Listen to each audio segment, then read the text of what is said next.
کی فطرت کے عین مطابق ہے، اسلام کی فطرت کے مطابق ہے. اسی لیے قرآن کہتا ہے لا یکلف اللہ نفسا الا وسعها. میں آج چیلنج کرتا ہوں، ایک ایسا حکم لا کر کے دکھا دو، ایک ایسا حکم اسلام میں کہ جس میں ایسا لگتا ہو کہ یہ انسان کے لیے بھاری ہے. ایسا نہیں ہونا چاہیے، ایسا نہیں ہونا چاہیے تھا. اسلام نے اپنے ماننے والوں پر یہ پابندی کیوں لگائی؟ ان کے پاس کیا ہے معلوم ہے؟ مخالفین اسلام کے پاس اگر وہ لائیں گے کوئی چیز تو یہ کہیں گے کہ اسلام سال میں ایک مرتبہ پورے مہینے بھر لوگوں کو بھوکا کیوں رکھتا ہے؟ بھوکا کیوں رکھتا ہے؟ جبکہ یہ انسان کی فطرت کے خلاف ہے. انسان کھانا پانی پسند کرتا ہے اور آپ اس کے کھانے پانی کو روک رہے ہیں. تو میں پہلا جواب تو یہ دوں گا کہ روزے رکھنے سے کتنے مسلمان مر گئے. پہلی بات یہ ہے، اگر ہر سال ایک مہینہ رمضان میں اسلام اپنے ماننے والوں کو روزے رکھواتا ہے تو پھر یہ مسلمانوں کا صفایا ہوتے رہنا چاہیے. اگر یہ صحت کے خلاف ہوتا تو، اگر یہ ہمارے جسم کے خلاف ہوتا روزہ رکھنا تو اسلام میں ہر سال رمضان کے ٹائم پہ لاکھوں کی موت ہو جانا چاہیے. بھوک سے مر گئے، بھوک سے مر گئے. اب تک تو اسلام ہی نہیں ہوتا 1400 سال سے. میرے عزیزو، اب میں آؤ ان کی نقلی دلیل بھی اگر بتا دوں. نقلی کا مطلب نقل کی ہوئی. ان کے جو ریسرچ اسکالر ہیں انہوں نے خود کہا ہے. آج میں 2-4 روز سے ڈائٹنگ پلان دیکھ رہا تھا کہ ڈائٹنگ پلان میں کیا ہوتا ہے جسم کو صحیح رکھنے کے لیے، فاسد مادات کو دور کرنے کے لیے. تو ایک بڑے ڈاکٹر کی ویب سائٹ میں پڑھ رہا تھا. اس ڈاکٹر نے 2 چیزیں کی ہیں، 2 چیزیں اس نے رکھی ہیں کہ اگر اپنے جسم کو 80 سال تک زندہ رکھنا اور صحت مند رکھنا چاہتے ہو تو 2 چیزوں کو اپنا لو کہ ہفتے میں 1 دن صبح سے لے کر شام تک اپنے جسم میں کچھ بھی نہ ڈالو. یہ ڈائٹنگ پلان میں ہے، موجود ہے. کچھ نہ ڈالو، صرف پانی پر رہو. اور ایک ڈاکٹر نے یہ لکھا ہے کہ گرینری، جتنی بھی گرین چیزیں ہیں، سبزیاں ہیں یا پھل ہیں، صرف صبح اور شام میں ہفتے میں 1 مرتبہ ایسا استعمال کرو، تمہاری صحت برقرار رہے گی. ٹائمز آف انڈیا ہندوستان کا بڑا چلنے والا اخبار ہے. اس کے پیج میں بھی موجود ایک ریسرچ شائع کی گئی تھی جس میں ایک ڈاکٹر کا یہ دعویٰ تھا، ہمارا ڈاکٹر نہیں. پھر اگر کوئی مسلمان ڈاکٹر اعلان کرتا تو پھر ایک طرفہ والی بات ہوتی. نان مسلم ڈاکٹر نے اپنے ریسرچ میں یہ کہا ہے کہ ہم نے بہت غور سے دیکھا کہ صبح سورج نکلنے سے پہلے سے لے کر شام سورج ڈوبنے تک اگر کوئی 1 مہینے تک اس طرح بھوک برداشت کر سکتا ہے تو اسے کینسر نہیں آئے گا. اس نے کہا ہے کہ کینسر کا اس چیز میں علاج دیکھا گیا ہے کہ جسم کے اندر کے فاسد مادے نکل جائیں.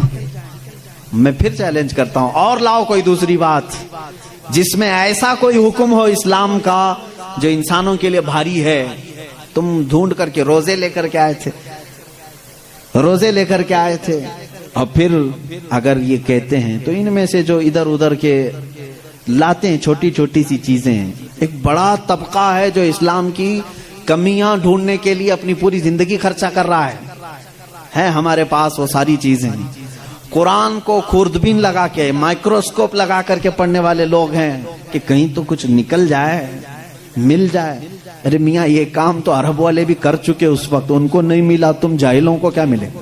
وہ عرب تھے، عربی دان تھے، وہ نہیں لا سکے اس زمانے میں. خیر، اب اسلام کی اور کون سی چیز ایسی جو بھاری لگتی ہے تمہیں؟ کون سی؟ کہا یہ کیا ہے، صبح صبح اٹھا دیتے ہیں، فجر کے وقت انسان کے لیے بھاری ہے. اور ایک مستشرق ہے، مستشرق اس کو کہتے ہیں جو اسلام کی تعلیمات پوری حاصل کرتے ہیں لیکن ہوتے یہودی اور عیسائی. اس میں سے ایک نے کہا، اعلان کیا کہ اسلام میں یہ زیادتی لگتی ہے مجھ کو کہ صبح کی نیند بہت اچھی ہوتی ہے اور اس وقت یہ اٹھا دیتا ہے. اور ان کے اوپر پابندی فرض ہے، وہ بھی ایسا نہیں کہ مستحب ہے، کرو تو چلے، نہیں کرے تو چلے. اس نے دعوے میں یہ بھی لکھا ہے کہ یہ میں اپنے سے نہیں کہتا کہ یہ بھاری ہے، بلکہ خود مسلمان بھی یہ کہتے ہیں، وہ فجر میں نہیں جاتے، اس نے سارے مسلمانوں کا حوالہ دیا اور لکھا کہ دیکھو جا کر کے ان کی مسجدوں میں فجر میں یہ لوگ نہیں آتے. اس کا مطلب ہے کہ یہ بھاری چیز ہے جو اسلام نے ان کے اوپر ڈال رکھی ہے. یہ بھاری چیز ہے اسلام نے ڈال رکھی ہے. مجھے اسی وقت فوراً یہ کلک ہوا کہ ٹھیک ہے، یہ تو ان لوگوں کی سستی اور کاہلی ہے جو انہوں نے اپنے طور پر اپنے جسم کو ایسا بنایا ہے، ورنہ فریش رہنے والے ہر انسان کو ہم نے دیکھا ہے کہ وہ فجر میں جاگنگ کے لیے نکلتا ہے.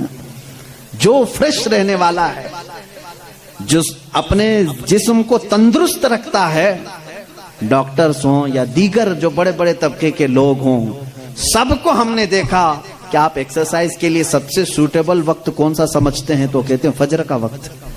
صبح ٹھنڈی ہوا ہوتی ہے، جسم کے اندر بہت اچھی فیلنگ آتی ہے. میرے عزیزوں بتاؤ، آخر اسلام نے اپنے ماننے والوں پر احسان کیا ہے یا زیادتی کی ہے؟ یہ اسلام چاہتا ہے کہ یہ فریش رہیں، اپنی طبیعت کو خوشحال رکھیں. بلکہ وعدہ بھی یہ کیا گیا ہے کہ جس نے فجر کی نماز پڑھی اللہ تعالیٰ پورے دن اس کو مصیبتوں سے محفوظ کرے گا. فرشتے اس دن کا رزق اسے دے کر برکتیں ساتھ دے کر کے جاتے ہیں. تم کہتے ہو یہ زیادتی ہے، نہیں پڑھ رہے ہیں الگ بات ہے، لیکن میں نہیں سمجھتا کہ اسلام نے یہ زیادتی کی ہے. لا یکلف اللہ نفسا الا وسعها. میں اسلام کی انہی تمام باتوں، میں ان کے جوابات آپ کے سامنے آج لے آیا ہوں، تھوڑی سی چیزیں. پھر چل کر کے اعتراض یہ آیا، چلیں ٹھیک ہے آپ کے کہنے کے مطابق صحیح تو ہے، اسلام صبح اٹھاتا ہے فائدے کے لیے اٹھاتا ہے، طبیعت اچھی رہتی ہے، خوشحالی رہتی ہے، صحت اچھی رہتی ہے، ہم مانتے ہیں. لیکن اور بھی کچھ چیزیں ہیں اسلام میں جو سختی ہے، جو سخت ہے. وہ کیا کیا چیزیں ہیں سخت ہے ان کے دماغ کے اعتبار سے، وہ میں آپ کو بتاتا ہوں. اسلام دین فطرت ہے، یہ میرا چیلنج ہے، طبیعت کے عین مطابق بنا ہوا ہے. اور میں اگر دوسرے مذاہب کو چھیڑوں تو بات بہت دور ہو جائے گی، بہت طویل ہو جائے گی، کیونکہ میرا یہ مزاج نہیں ہے کہ دوسروں کی خرابیاں لے کر کے سب کے سامنے بیٹھوں، اور خرابیاں ڈھونڈنا اچھی بات بھی نہیں. ہم تو اچھائیاں بیان کرتے ہیں. اب میں آپ کو بتاؤں کہ تیسری ایک اور چیز جس کو یہ کہتے ہیں کہ اسلام جو ہے عورتوں کو برابری نہیں دی ہے، یہ ان کی ایک زیادتی ہے اسلام میں. میں نے پوچھا کون سی برابری چاہتے ہو آپ؟ کون سی برابری؟ کہا بہت ساری پابندیاں ہیں، اس کو نقاب میں رکھ کر کے اندر بند کر کے رکھتے ہو، اس کو باہر جانے کی اجازت نہیں ہے، جیسے تم گھومتے پھرتے ہو ویسے اس کو نہیں گھماتے پھراتے.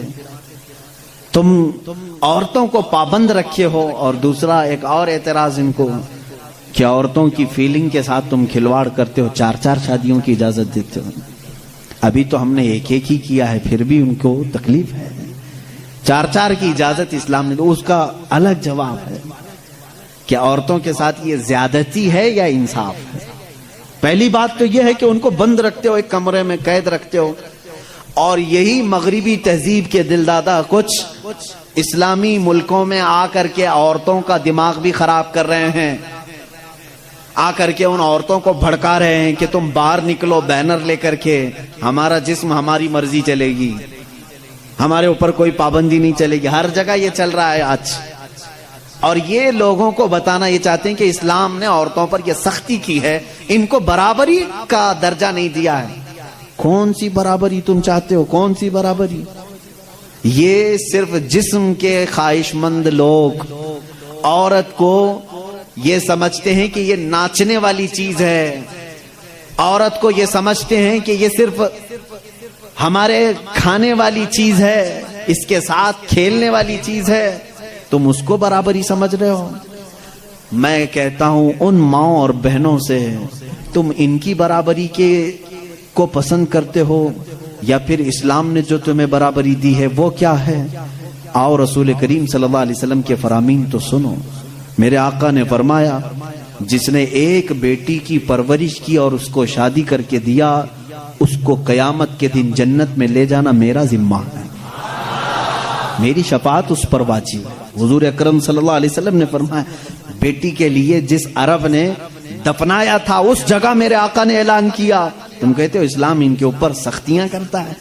یونان جو اس وقت کا بہت سپر پاور رہا ہے، عورتوں کے حق میں وہ لوگوں کا کیا خیال تھا؟ آج بھی پوچھ کر کے بتائیں مجھ کو۔